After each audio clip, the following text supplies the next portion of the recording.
شہادت میں پڑھیں گے قانون شہادت کے بارے میں.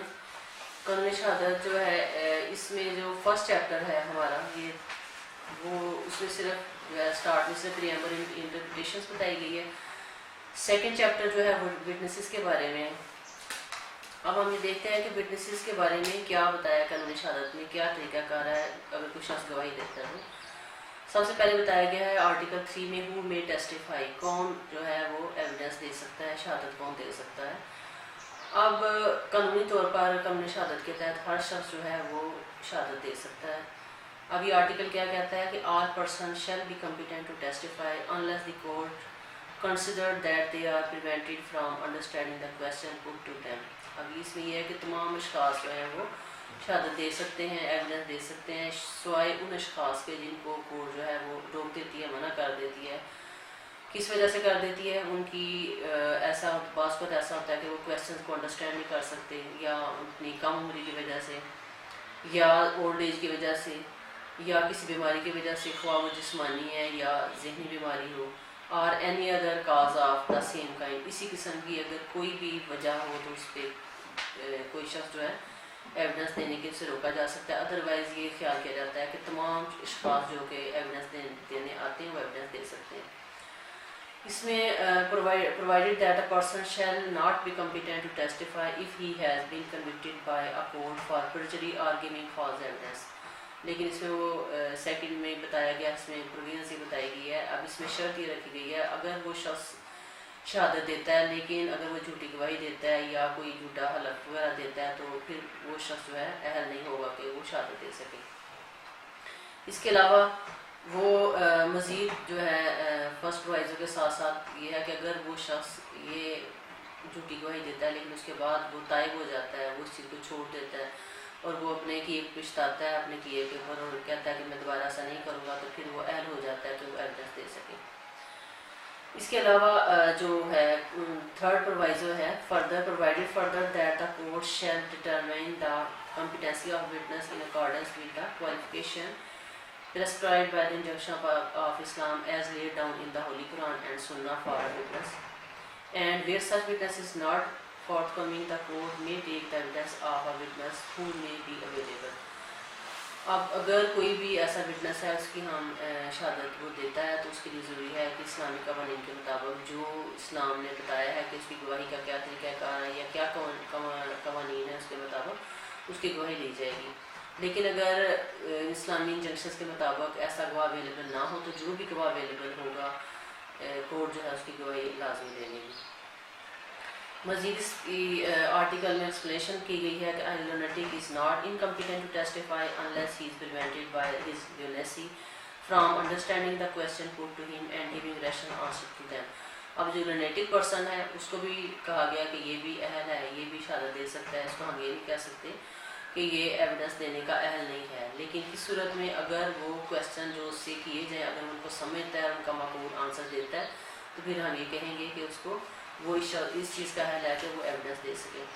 اب اس میں آرٹیکل 3 کو ہم جب پڑھتے ہیں تو اس کو آرٹیکل 3 کے ساتھ ہم پڑھتے ہیں آرٹیکل 17. اب آرٹیکل جو 17 ہے وہ بتاتا ہے اس کی نمبر آف وٹنسز کے بارے میں کہ نمبر آف وٹنسز کیا ہے, ان کی کمپیٹنسی کیا ہے. آرٹیکل 17 ہے competency and number of witnesses. The competency of witness, the person to testify and the number of witnesses required in any case shall be determined in accordance with the injunction of Islam as laid down in the Holy Quran. اب کیا اس میں بتایا گیا ہے؟ Number 1 چیز بتائی گیا ہے the competency of person to testify. اگر کوئی شخص ایسا ہے اس کی شہادت کی جو اہلیت ہے اس کو دیکھنے کے لیے اور اس کی تعداد کے لیے کیا کیا جائے گا, قرآن, ہولی قرآن اور سنہ میں جو چیز بتائی گئی ہے اس کے اوپر عمل کیا جائے گا اور اس کے مطابق ان کی تعداد اور اہلیت کو جانچا جائے گا. سب سیکشن 2 اس کا کہتا ہے unless otherwise provided in any law relating to the enforcement of حدود or any other special laws. اب اس کے علاوہ حدود لاز یا دیگر اسپیشل لاز میں جو بتایا گیا ہے اس کے علاوہ اس کے تحت قانون شہادت کے تحت یہ طریقہ کار ہی روایت ہوگا.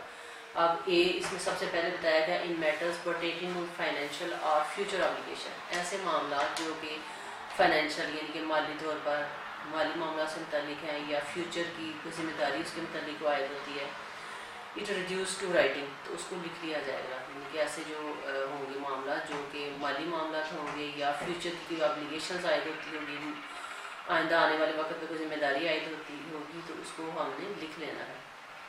دا instrument shall be attested by 2 men اور 1 man and 2 women.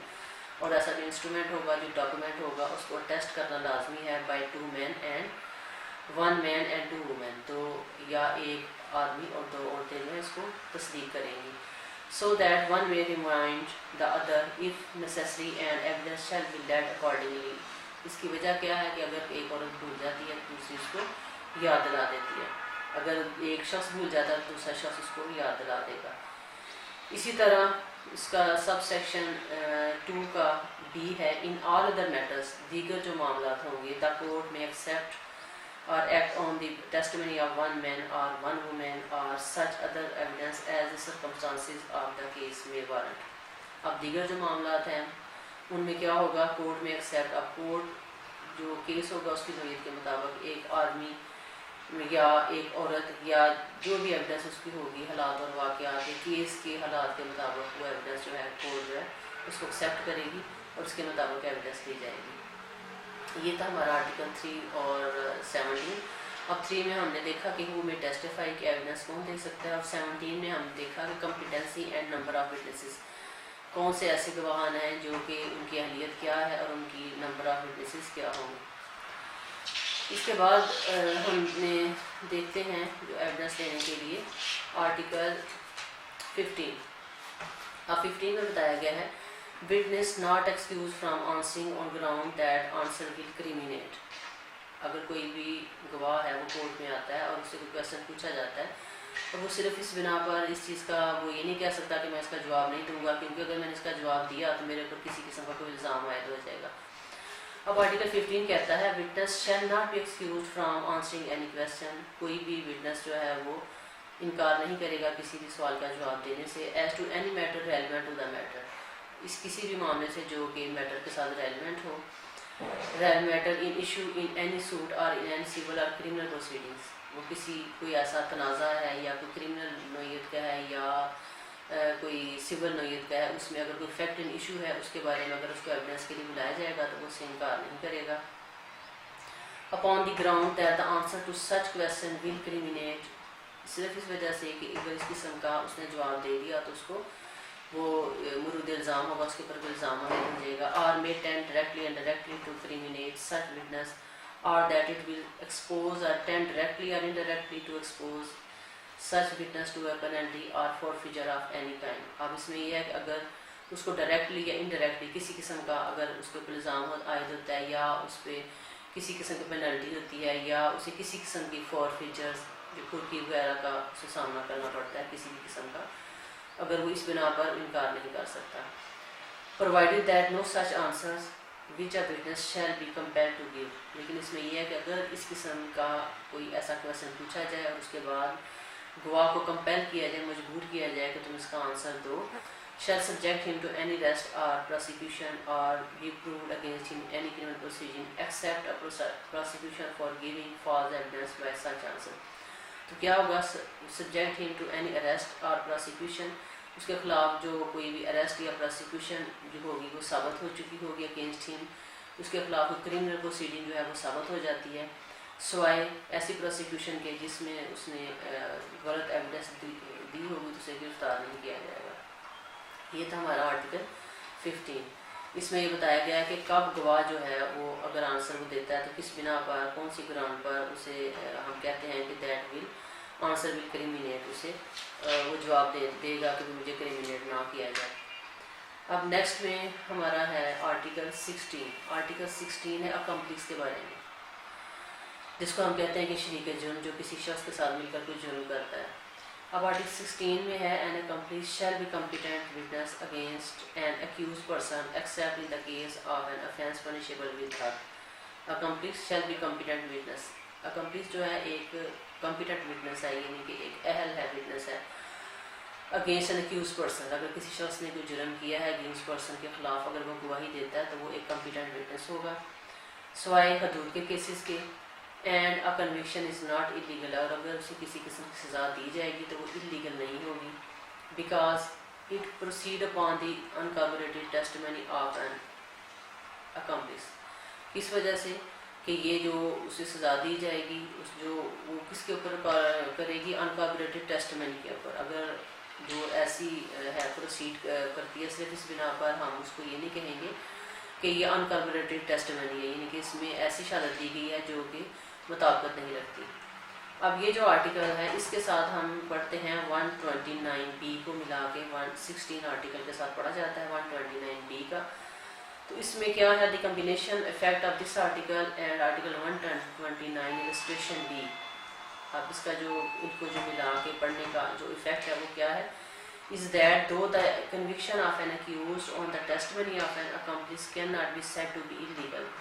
اب اس قسم کا اگر کوئی accomplice کوئی بیان اپنا دیتا ہے تو صرف اس بنا پر اس کو ہم illegal نہیں کہہ سکتے. Yet the court will as a matter of practice not accept the evidence of such a witness without corroboration in material particulars. کیونکہ جب کورٹ کسی بھی accomplice کو کے بیان کے اوپر کسی کو سزا دیتی ہے تو وہ کاربوریشن کو بھی دیکھتی ہے کہ کون کون سی ایسی چیزیں ہیں جو کون سا ایسا مٹیریل ہے جو کہ کاربوریٹ کرتا ہے اس میں. یہ تھا ہمارا آرٹیکل 16. اب اس میں کیا ہے, اس کا جو کورٹ ہے جب وہ کرتی ہے کنسیڈر کرتی ہے اکمپلیس کو کہ کیا وہ اس قابل ہے کہ یا نہیں ہے, تو اس کے اوپر اس کو باقاعدہ جو ہے مٹیریل کو مد نظر رکھنا پڑتا ہے. کس وجہ سے کہ وہ اپنا جرم جو ہے دیگر شخص کے اوپر شفٹ کرتا ہے. تو لہٰذا یہ بڑے احتیاط کی ضرورت ہوتی ہے اس میں کہ بھائی کورٹ جو ہے وہ سارے مٹیریل کو بھی مد نظر رکھے اور اس کے بعد جو اکمپلیس ہے اس کے بیان کو بھی مد نظر رکھے. اس کے بعد ہم دیکھتے ہیں اس میں گواہان کے جو ایویڈنس کے طریقہ کار ہیں کہ کون کون دے سکتا ہے. اب ہم نے 16, 17, 15 یہ سارے آرٹیکلس ہم نے دیکھے. اب نیکسٹ میں ہم دیکھتے ہیں ایڈمیشن کے بارے میں. ابھی ہمارے چیپٹر 2 ہے ہمارا ایڈمیشن کے بارے میں. ایڈمیشن اب ہمیں دیکھنا ہے کہ ایڈمیشن کیا ہے. ایڈمیشن از این اورل اور documentary statement which suggests any inference as to any fact in issue or relevant fact. اب ایڈمیشن کیا ہے, ایسا بیان ہے, اس طرح کا بیان آتا ہے جو کہ ہم زبانی دیتے ہیں یا ڈاکومنٹری طور پر دیا جاتا ہے کوئی ایسا بیان as to any fact in issue, کسی fact in issue کے بارے میں. fact in issue کے بارے میں اگر کوئی ایسا بیان دیا جاتا ہے تو اس کو ہم کہتے ہیں اور relevant fact یا relevant fact کے بارے میں, تو اسے ہم کہیں گے کہ یہ ایڈمیشن ہے. اب اس میں کیا کچھ بیانات ایڈمیشن ہوں گے. اب ایڈمیشن اگر کوئی پارٹی ہے یا اس کو ایجنٹ ہے, اگر کوئی پارٹی کسی کیس کے اندر کوئی کیس چل رہا ہے اس کے اندر کوئی پارٹی اپنا ایجنٹ دیتی ہے کرتی ہے اور وہ ایجنٹ جو ہے وہ آگے بیان دیتا ہے, تو اس کا اگر بیان وہ اورل ہو یا ریٹن ہو تو اس کو ہم کہیں گے کہ یہ ایڈمیشن ہے. اب نیکسٹ میں ہے admission by persons whose position must be proved as against party to suit. Admission by person expressly referred by party. اب اگر کسی کے اندر پرسن جو ہے جس کی پوزیشن جو ہے ثابت کرنا ضروری ہو کسی کیس میں اس کے بیان کو. اس کے علاوہ admission is in civil cases when relevant. یہ سول کیسز میں ایڈمیشن جو ہے وہ کب ریلیونٹ ہوگا, یہ اگر یہ واضح ہو جائے کیونکہ ایویڈنس اگر کسی کیس کے اندر دینی ضروری نہیں ہے, کوئی ایسے فیکٹس ہیں جو کہ کلیئر ہیں اور دونوں پارٹیز اس کے اوپر ایگریڈ ہیں, وہ دونوں پارٹیز متفق ہو گئی ہیں, تو پھر اس کے لیے ضروری نہیں ہے کہ آپس میں متفق ہو جائیں دونوں پارٹی, تو کسی معاملے میں تو پھر اس کے بارے میں شہادت نہیں دی جا سکتی, یعنی کہ وہ معاملات ہیں جن میں شہادت نہیں دی جا سکتی.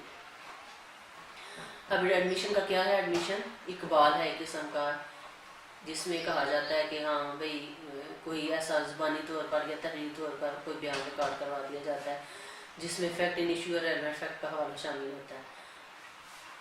اب نیکسٹ میں ہم دیکھیں گے کنفیشن. کنفیشن کیا ہے. دا word confession has not been defined any where in the order.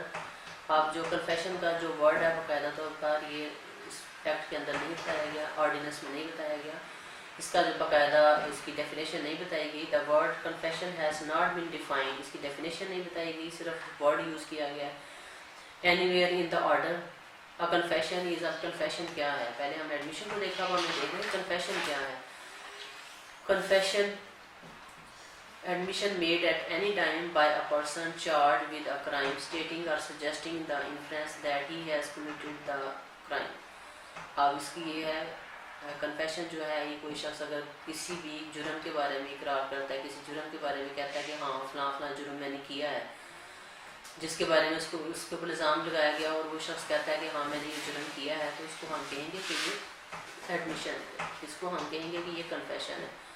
ابھی ہم نے دیکھنا ہے کہ کنفیشن کب ارریلیونٹ ہوتا ہے۔ اگر کسی قسم کا انڈیوسمنٹ ہو، اگر کسی شخص کے اوپر کسی قسم کا دباؤ ڈالا جائے، یہ خطرہ ہو کہ کسی دباؤ کے تحت یہ شخص یہ بیان دے رہا ہے کہ میں کنفیشن کرتا ہوں، یا اس کو کسی قسم کی دھمکی دی جا رہی ہو، دھمکی کا عنصر میں پایا جائے، یا promise inducement threat should have reference to the charge against the accused proceed from the person in authority, یا یہ ہو کہ جو تھریٹ یا انڈیوسمنٹ یا کسی قسم کا لالچ دیا جا رہا ہے کسی شخص کی طرف سے، یا یہ سوچا جائے کہ کوئی شخص جو ہے ان اتھارٹی میں ہے اس کی طرف سے کوئی اس کو پریشر دیا جا رہا ہے، اس قسم کا اگر کوئی ہوگا جو کنفیشن ہے تو اس کے بارے میں ہوگا کہ وہ ارریلیونٹ ہوگا، اس کو ہم ریلیونٹ نہیں کہیں گے۔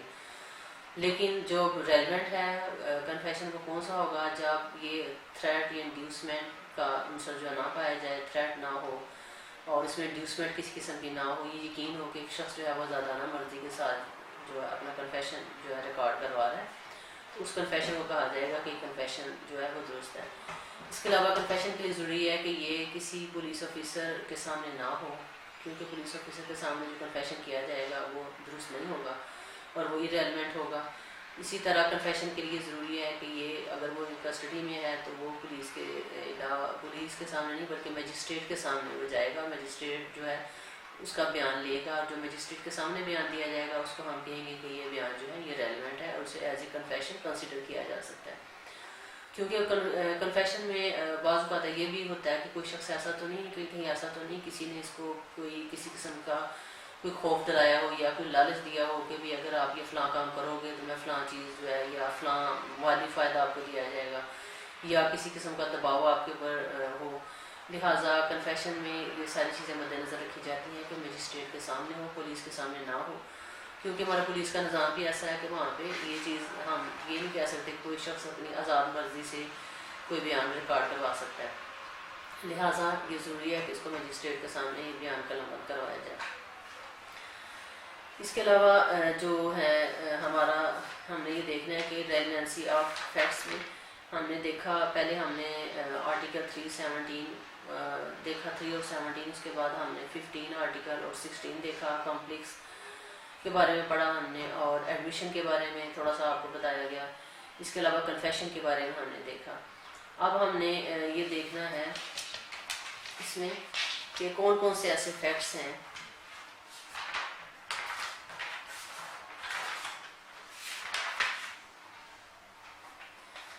اب ہم دیکھتے ہیں کہ کون سے اس طرح کے جو فیکٹس ہیں جو کہ ریلیونٹ ہو سکتے ہیں، اور فیکٹس کے بارے میں ہم پڑھیں گے۔ Evidence may be given of fact and issue and relevant facts۔ اب کس کس کے بارے میں پہلے تو ہم نے دیکھا کہ کون سے اشخاص ہیں جو ایویڈنس دے سکتے ہیں، جو ایز اے وٹنس پیش ہو سکتے ہیں۔ اب ہم نے دیکھنا ہے کہ evidence may be given of fact and issue and relevant fact، یعنی کہ کون سے معاملات کے بارے میں ایویڈنس جو ہے وہ دے سکتے ہیں۔ اس میں سب سے پہلے کیا چیز ہے؟ may be given of fact and issue، fact and issue and relevant fact, اور فیکٹ اینڈ ایشو کے بارے میں جو ایویڈنس ہے وہ دی جا سکتی ہے۔ اس کے علاوہ fact farming part of same transaction, اگر کسی ایک کوئی ایسے جو فیکٹس ہیں جو کہ ایک ہی معاملے کا حصہ ہوں تو ان کے بارے میں بھی ایویڈنس دی جا سکتی ہے۔ Facts which are the opinion cause or effect of fact and issue, اگر کوئی فیکٹ اینڈ ایشو جو ہے اس کی کسی وجہ یا کسی واقعہ کا نتیجہ ہو تو اس کے بارے میں بھی ایویڈنس دی جا سکتی ہے۔ اس کے علاوہ ہے موٹیو، پریپریشن اینڈ پریویس اور سبسیکوینٹ کنڈکٹ، اگر کسی شخص کا موٹیو کہ اس نے فلاں کام کرنے کے لیے اس کا موٹیو کیا تھا یا اس کی تیاری کیا تھی، یا اس کا پہلے کا اور بعد کا جو کنڈکٹ ہے، اس سب کو اگر ثابت کرنے کے لیے ہم کچھ فیکٹس کو پیش کریں گے تو وہ جو فیکٹ ہیں وہ بھی ریلیونٹ ہوں گے۔ Fact necessity to explain and introduce relevant facts, اگر کچھ ریلیونٹ فیکٹس کو ایکسپلین کرنے کے لیے یا ان کا تعارف کروانے کے لیے کچھ فیکٹس کا بیان کرنا اگر لازمی ہو، ان فیکٹس کے بغیر وہ چیز کلیئر نہ ہو رہی ہو تو پھر بھی ان فیکٹس کا بتانا جو ہے وہ لازمی ہے، اور ان کو ہم کہیں گے کہ یہ ریلیونٹ فیکٹس ہیں۔ Things said are done by conspirator in reference to common design, اگر کوئی مشترکہ طور پر کوئی منصوبہ بنایا جاتا ہے، اس میں کنسپریشن کی جاتی ہے تو اگر کوئی ایسی چیزیں یا ایسے افعال کوئی ایسے سر انجام ہوتے ہیں یا کوئی ایسی چیز اس میں کلیئر جس کا بتانا ضروری ہو تو اس کے بارے میں جو فیکٹس سامنے آئیں گے وہ بھی ریلیونٹ فیکٹس ہوں گے. آگے نیکسٹ ہے when fact not otherwise relevant become relevant. بعض اوقات ایسا ہوتا ہے کہ کچھ ایسے فیکٹس ہیں جو کہ بظاہر محسوس ہوتا ہے کہ یہ ریلیونٹ نہیں ہے، لیکن بعض میں کچھ وجوہات کی بنا پر وہ فیکٹس جو ہیں ریلیونٹ ہو جاتے ہیں. تو ان کو ہم کہیں گے کہ یہ فیکٹس پہلے تو ریلیونٹ نہیں تھے، لیکن بعد میں یہ کسی وجہ سے کچھ واقعات کی وجہ سے یہ کیس کے ساتھ یا اس کے ساتھ فیکٹس جو ہیں یہ ریلیونٹ فیکٹ بن گئے. آگے ہے آرٹیکل 23 میں بتایا گیا in suit for damages fact tending to enable court to determine amount are relevant. In suit for damages, damages کے سوٹ میں کورٹ کے سامنے اگر کوئی ایسا ڈیمیجز کا کیس پیش ہوتا ہے تو کورٹ کو یہ جاننے کے لیے کہ اس کی اماؤنٹ کتنی ہے، اس کو کرنے کے لیے اگر کوئی فیکٹس جو ہیں وہ کورٹ کے سامنے بیان کیے جاتے ہیں، کچھ واقعات کورٹ کے سامنے بیان کیے جاتے ہیں تاکہ ڈیمیجز کو پتہ چل سکے کہ ڈیمیجز کا ہم تعین کس طریقے سے کریں گے. تو اس قسم کے جو فیکٹس ہیں یہ فیکٹس بھی ریلیونٹ ہیں. آگے آرٹیکل 26 کہتا ہے کہ فیکٹس ریلیونٹ وین رائٹ اور کسٹم از ان کویسچن. اگر کوئی رائٹ کوئی رسم و رواج کے متعلق اگر کوئی سوال پیدا ہو اور اس کے بارے میں اگر کچھ فیکٹس کا پیش کرنا لازمی ہو تو اس کو ہم کہیں گے کہ یہ فیکٹس بھی ریلیونٹ ہوں گے. آرٹیکل 27 ہے facts شوئنگ existence of state of mind اور آف باڈی اور باڈیلی فیلنگس. فیکٹس ایسے فیکٹس جو کہ کسی شخص کے اسٹیٹ آف مائنڈ اس کی ذہنی حالت کو بیان کریں یا اس کا جسمانی کیفیت کو یا اس کی جسمانی فیلنگس کو ظاہر کریں تو اس کے بارے میں کہا جائے گا کہ یہ فیکٹس جو ہیں یہ فیکٹس بھی ریلیونٹ ہیں. اب نیکسٹ میں 28 آرٹیکل ہے. 28 آرٹیکلس میں ہے facts bearing on question weather act was accidental اور انٹینشنل. اب ایسے فیکٹس جس میں کوئی ایسا کویسچن ہو کہ کیا کسی شخص نے کوئی ایکٹ کیا تھا تو کیا وہ جان بوجھ کر کیا گیا تھا یا جان بوجھ کر نہیں کیا گیا تھا یا حادثاتی طور پر تھا. اس کو بیان کرنے کے لیے اگر کچھ فیکٹس ہم بیان کرتے ہیں تو وہ فیکٹس کے بارے میں ہم کہیں گے کہ یہ فیکٹس جو ہیں یہ بھی ریلیونٹ ہے. اب آرٹیکل 29 ہے existence of course of business when relevant. اگر کوئی شخص کوئی کاروبار کرتا ہے یا کوئی کاروبار کے سلسلے میں اگر کوئی معاملات اس کے چلاتا ہے اس کے بزنس کو یا کاروبار کو اگر کے بارے میں کوئی ایسا معاملہ اگر کورٹ میں آتا ہے اس کو شو کرنے کے لیے اگر کچھ فیکٹس جو ہیں وہ کورٹ کے اندر پیش کیے جائیں تاکہ وہ ثابت کیا جا سکے تو وہ ایسے جو فیکٹس ہیں یہ بھی ریلیونٹ ہوں گے. یہ ہم نے دیکھا تھا of the relevancy of facts. یہ ہمارا چیپٹر 3 ہے آرٹیکل 18 سے لے کر 29 تک. اس میں ہم نے پڑھا کہ کون کون سے ایسے فیکٹس ہیں جو کہ ریلیونٹ ہو سکتے ہیں. آئی ہوپ کہ آپ کو سمجھ آ گیا ہوگا. آئندہ کے لیے اللہ حافظ.